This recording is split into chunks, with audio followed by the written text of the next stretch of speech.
Hello guys, welcome back to Education IQ. तो आज का जो हमारा द हिंदू एडिटोरियल आर्टिकल है वो है नो से ओनारा for Japan in Indo Pacific geopolitics. ठीक है, अब से ओनारा का मीनिंग क्या होता है? से ओनारा का मीनिंग होता है गुड बाय एंड। तो इस हेडिंग का क्या मतलब हुआ कि जापान के लिए अभी जो इंडो पैसिफिक रीजन की जो जियो पॉलिटिक्स है ना, वो अभी ख़त्म नहीं हुई है। ठीक है, तो अभी इंडो पैसिफिक का मतलब क्या है? इंडो पैसिफिक रीजन आपको पता होगा, इंडियन ओशियन के पास और जो पैसिफिक रीजन का जो एरिया है उसको बोलते हैं इंडो पैसिफिक रीजन। ये स्ट्रैटेजिकली हर कंट्रीज़ के लिए जो है वो काफ़ी ज़्यादा इंपॉर्टेंट है। और चाइना क्या करता है, जहाँ पे अग्रेसिवली जो है वो अपना दबदबा बनाने की कोशिश करता है। तो ये है इंडो पैसिफिक। आप इसको, अगर आपको डिटेल में पढ़ना है तो आप इसको यूट्यूब पे सर्च करके या फिर गूगल पे सर्च करके जो है वो और डिटेल में पढ़ सकते हो। ठीक है, जियो पॉलिटिक्स आपको पता है जहाँ पे एरिया इन्वॉल्व हो। जिस पॉलिटिक्स में ज्योग्राफी या फिर एरिया इन्वॉल्व हो उसको बोलते हैं जियो पॉलिटिक्स। तो हेडिंग का सीधा सीधा मतलब क्या है कि जापान के लिए अभी इंडो पैसिफिक रीजन में जो जियो पॉलिटिक्स है वो ख़त्म नहीं हुई है। ठीक है, या फिर उसको गुड बाय नहीं बोला है जापान ने। तो इस हेडिंग के अंदर तो ये आ गया। अभी इसके अंदर आर्टिकल के अंदर में क्या है, एक एक लाइन को मैं आपको हिंदी में एक्सप्लेन करूंगा। आप लोग एक बार मेरे से पढ़ लीजिए, उसके बाद मैं आपको टेलीग्राम लिंक डिस्क्रिप्शन में दे दूंगा, उसको आप लोग सब्सक्राइब कर लेना। वहाँ पे आपको पीडीएफ फॉर्म मिल जाएगी इसकी। एक बार मेरे से पढ़ लो, उसके बाद जाके खुद इसको रीड करो और एक नोटबुक लेके बैठना। अगर कोई भी डिफ़िकल्ट वर्ड मीनिंग या फिर कोई इंपॉर्टेंट टर्म आएगी उसको मैं आपके लिए साथ साथ में एक्सप्लेन करूंगा, उसको आप लोग नोट करते जाना। ठीक है, तो स्टार्ट करते हैं आज का the Hindu editorial article without any time waste. ठीक है, तो स्टार्ट करते हैं। The visit by Japanese Prime Minister Fumio to India in March 2023, during which he engaged with his Indian counterpart Narendra Modi on global and bilateral issues focused on cooperation between the G7 and G20. Japan and India hold their presidencies respectively। ठीक है, तो क्या हुआ, जो Japan के जो prime minister हैं Kishida, उन्होंने इंडिया को विज़िट किया था मार्च 2023 में। ठीक है, जहाँ पे जो है वो इंडिया के जो काउंटर पार्ट है, काउंटर पार्ट का मतलब मैंने आपको पहले भी बताया, ये वर्ड बार बार यूज़ होता है। जैसे जापान के प्राइम मिनिस्टर की पोजीशन है ना वहाँ पे जापान में, वैसे ही इंडिया के जो पीएम है नरेंद्र मोदी, उनकी पोजीशन है।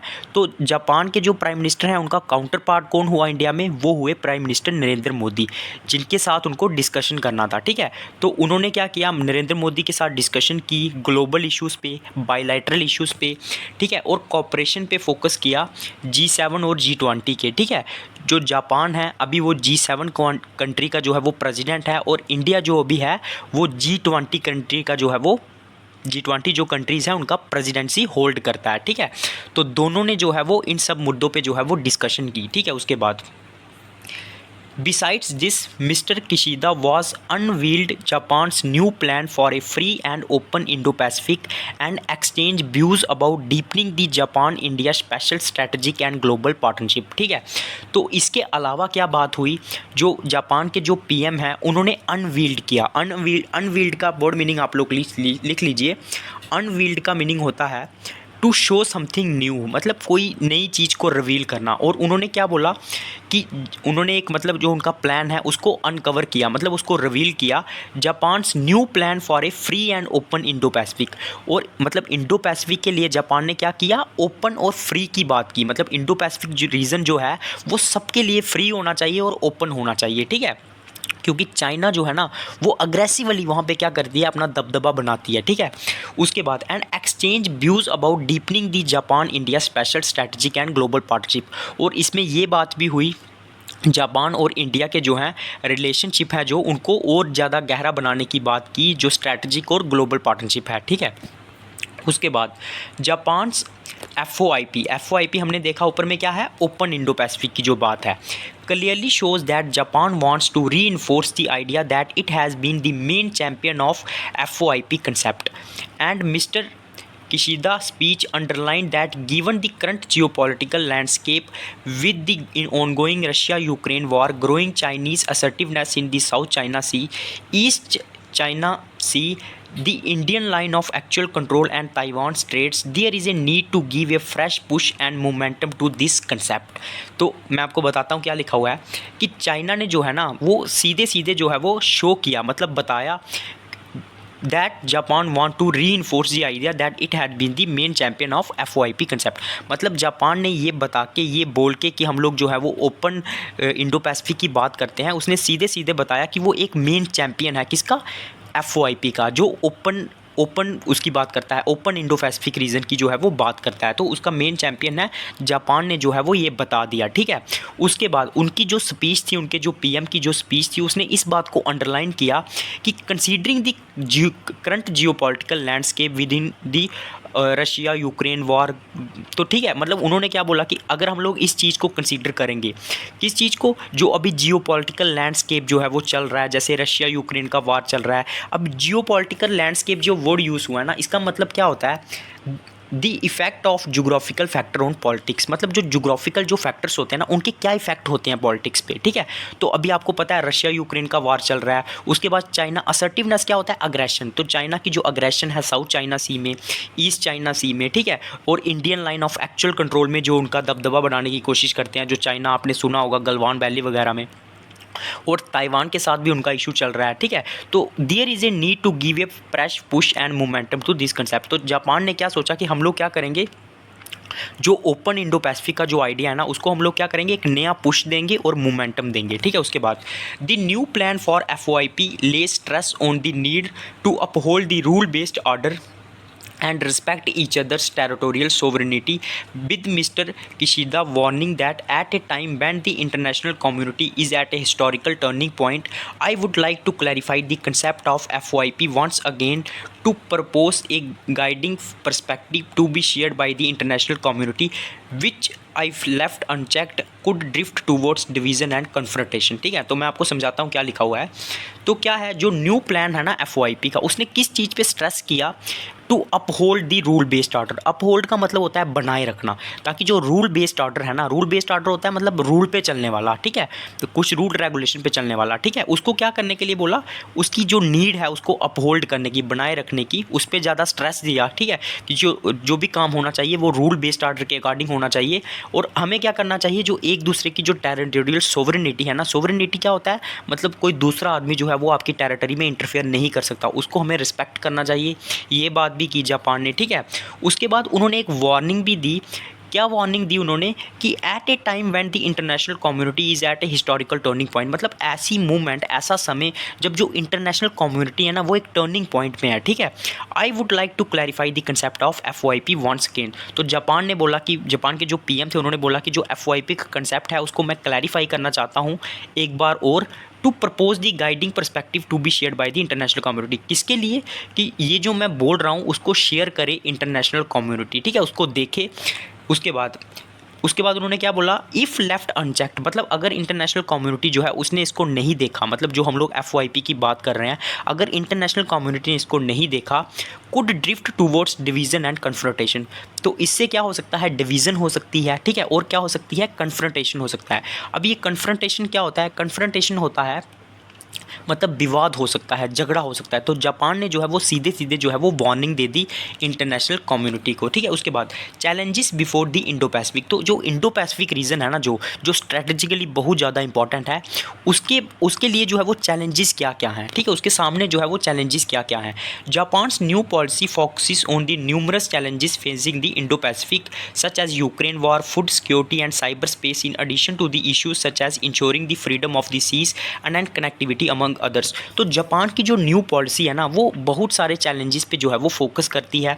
जैसे यूक्रेन वॉर चल रहा है, वो भी इंडो पैसिफिक के रीजन के लिए एक चैलेंज है। फूड सिक्योरिटी, साइबर स्पेस, उसके बाद जो है वो फ्रीडम ऑफ सीज की बात करना, ये भी एक इंडो पैसिफिक के लिए जो है वो एक चैलेंज है। और कनेक्टिविटी की बात करने, मतलब कनेक्टिविटी, एक देश को दूसरे देश के साथ जोड़ने के लिए, ये भी इंडो पैसिफिक के लिए क्या है, एक चैलेंज है, ठीक है। Another challenge which has been highlighted is the lack of united stand on what the international order should be। ठीक है, तो एक और जो चैलेंज है वो क्या है, लैक ऑफ यूनाइटेड स्टैंड, मतलब एक साथ जो है वो कोई भी कंट्री जो है वो खड़ी नहीं हुई है, तो उन सबको जो है वो एक साथ लाना, ये भी एक चैलेंज है। What the international order should be, the differing position of the countries on Russia Ukraine war has brought this issue to the fore का मीनिंग क्या होता है, फोर का मीनिंग आप लोग लिख लीजिए।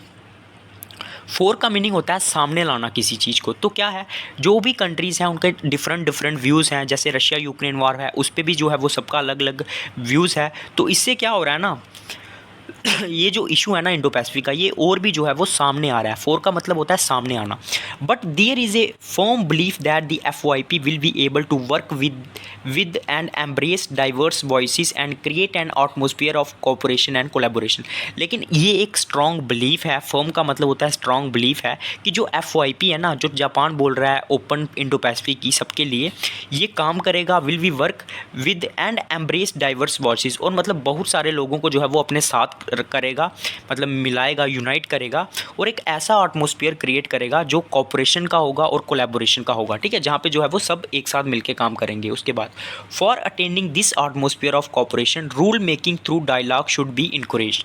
तो अगर इस तरह का जो है वो कॉपरेशन चाहिए तो उसके लिए जो है वो क्या होना चाहिए, रूल मेकिंग थ्रू डायलॉग, मतलब रूल करना है लेकिन किसके थ्रू, डायलॉग, बातचीत के थ्रू जो है वो रूल होना चाहिए, और इस बात को जो है वो इनकरेज करना चाहिए, मतलब प्रोत्साहन देना चाहिए।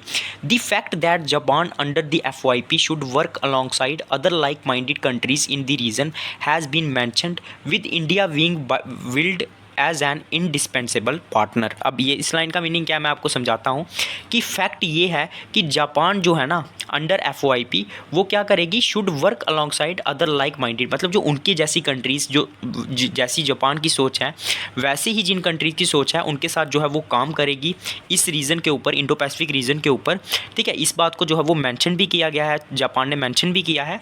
विद इंडिया विल्ड, विल्ड का मीनिंग आप लोग लिख लीजिए। विल्ड का मीनिंग क्या होता है, मतलब मेन, ठीक है। तो इंडिया इसमें क्या है, एक मेन जो है वो इंडिस्पेंसिबल पार्टनर है। इंडिस्पेंसिबल का मतलब होता है इंपॉर्टेंट, तो इंडिया जो है ना इसमें एक मेन और इम्पॉर्टेंट जो है वो पार्टनर रहेगा जापान का, ठीक है। उसके बाद दी फाउंडेशन, तो इसकी जो है वो फाउंडेशन क्या होगी हम लोग पढ़ते हैं। There is a realization that Japan needs to do much more in the region and towards this 4 pillars of cooperation under the FYP have been outline. Outline का मतलब क्या होता है, रूपरेखा तैयार करना। तो ये माना जा रहा है, मतलब ये समझा जा रहा है कि जापान जो है ना, तो उसको अगर मतलब जो है वो अगर ज़्यादा से ज़्यादा इस रीजन में कुछ काम करना है ना, तो उसके लिए जो है वो 4 पिलर्स ऑफ कॉपरेशन की ज़रूरत है अंडर FYP, और उसको जो है उन्होंने बताया है, आउटलाइन किया है। Principles for peace and rules for prosperity, पहला हो गया कि किसकी ज़रूरत है, principle for peace and prosperity. Prosperity का मतलब होता है खुशहाली, तो उनको क्या है, मतलब जो रूल बनाने की ज़रूरत है, प्रिंसिपल बनाने की ज़रूरत है, ठीक है, शांति के लिए, प्रोस्पेरिटी के लिए, खुशहाली के लिए। Addressing challenges in an Indo Pacific way, और जो चैलेंजेस हैं इंडो पैसिफिक वे में उनको एड्रेस करने की ज़रूरत है, ठीक है। मल्टी लेयर्ड कनेक्टिविटी बढ़ाने की ज़रूरत है, ठीक है। And extending efforts for security and safe use of sea to the air, और क्या करना चाहिए, जो सिक्योरिटी और सेफ यूज़ ऑफ सी है ना, उसको जो है वो ज़्यादा से ज़्यादा जो है वो एफर्ट लगाना चाहिए, ताकि जो है वो सही तरीके से जो है वो समुद्र का इस्तेमाल हो टू दी ईयर, ठीक है। उसके बाद in the first pillar it has been pointed out that vulnerable countries usually suffer the most if there is an erosion in the rule of law, ठीक है। तो फर्स्ट पिलर में क्या बोला गया है कि जो वल्नरेबल कंट्रीज़ हैं, मतलब जो कमज़ोर कंट्री है ना, वो सबसे ज़्यादा जो है वो सफ़र करेंगी, परेशान होंगी अगर क्या होगा, इरोजन का मतलब क्या होता है, कोई चीज़ ख़त्म होना। अगर जो रूल ऑफ लॉ जो बनाए गए हैं ना, अगर उनको जो है वो ख़त्म होंगे, वो इरोड होंगे, तो सबसे ज़्यादा जो परेशानी होगी वो किसको होगी, डेवलपिंग कंट्रीज़ को होगी, ठीक है। Therefore Japan wants to engage in economic development programs such as promoting the implementation of the G20 principles for quality infrastructure investment. तो इसके लिए जापान क्या करना चाहता है, एंगेज होना चाहता है इकोनॉमिक डेवलपमेंट के लिए, इकोनॉमिक डेवलपमेंट प्रोग्राम्स के लिए, और वो क्या करना चाहता है, जो G20 के जो प्रिंसिपल्स हैं ना, उनको क्या करना चाहता है, इम्प्लीमेंट करना चाहता है, ठीक है, फॉर क्वालिटी इंफ्रास्ट्रक्चर इन्वेस्टमेंट, ताकि जो है वो क्वालिटी इंफ्रास्ट्रक्चर इन्वेस्टमेंट जो है वो हो सके इस रीजन में। कौन से रीजन में, इंडो पैसिफिक रीजन में। Under the second pillar mister Kishida talked about expansion of cooperation for the FYP by incorporating realistic and practical projects in a wide range of areas such as climate change, food security, global health and cyber security.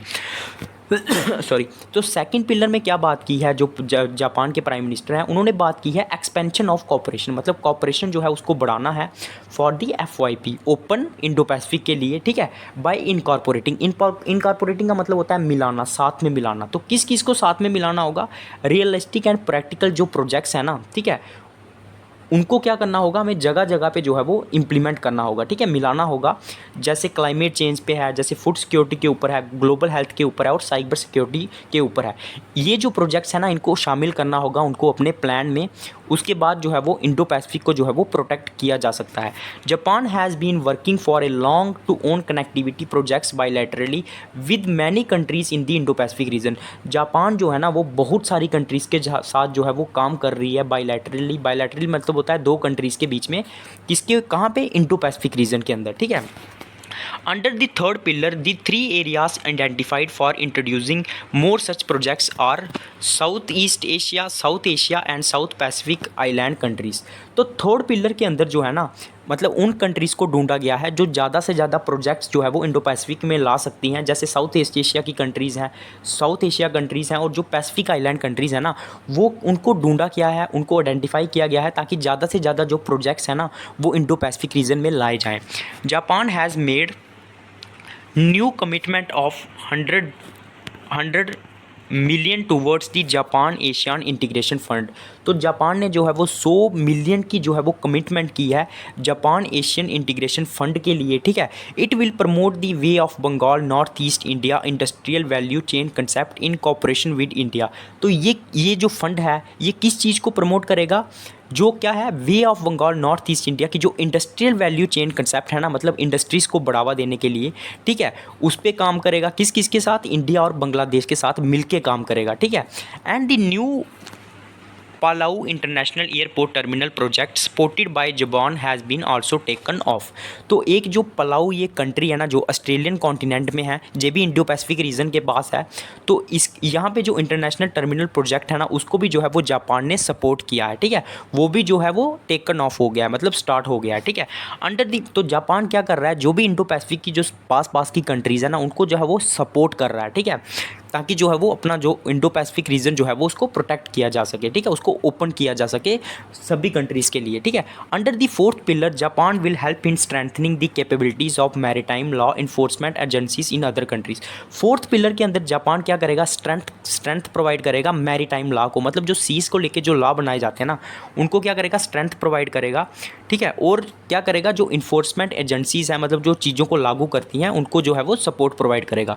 Towards this objective Japan will implement the strategic use of official development assistance, revise the development cooperation charter and set forth guidelines for ODA for next 10 years and a new framework for private capital mobilization type grant aid।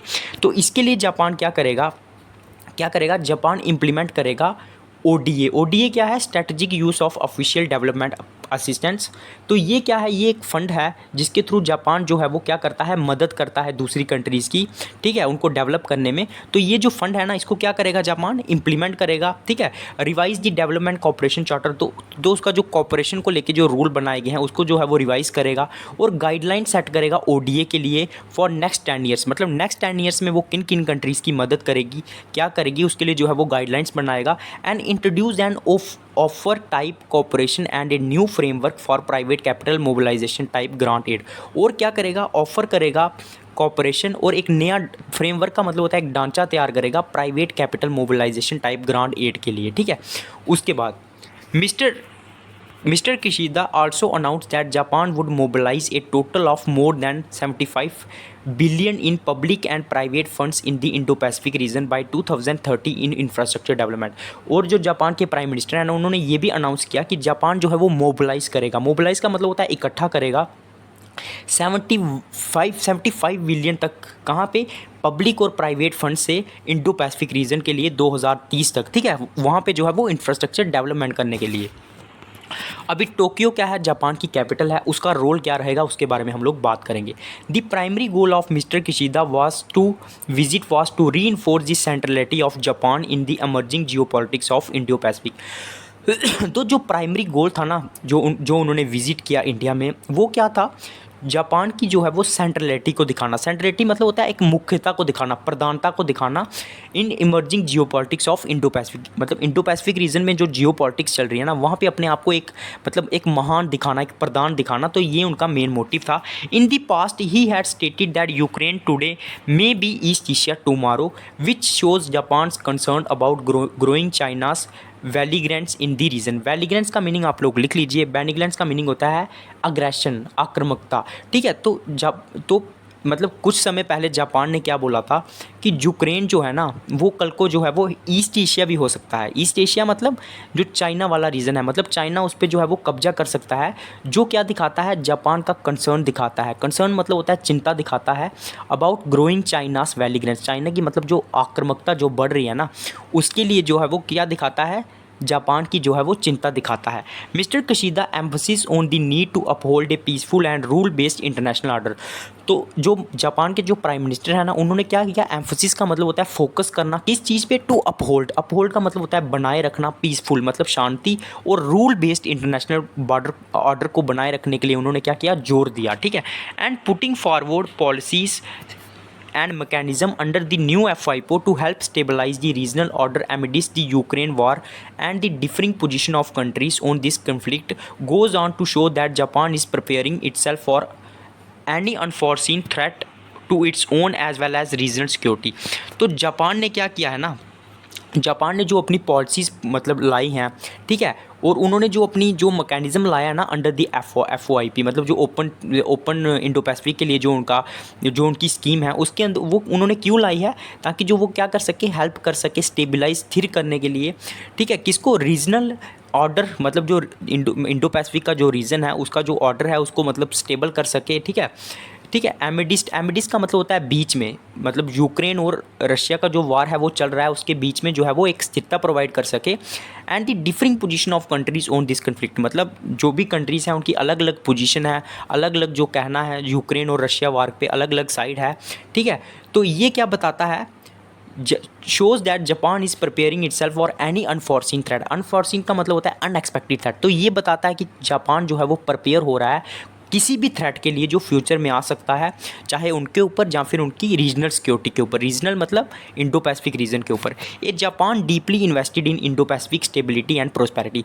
Japan ने जो है वो बहुत ज़्यादा invest किया है stability और prosperity के लिए इंडो पैसिफिक में। स्टेबिलिटी मतलब स्थिरता और प्रोस्पेरिटी मतलब खुशहाली।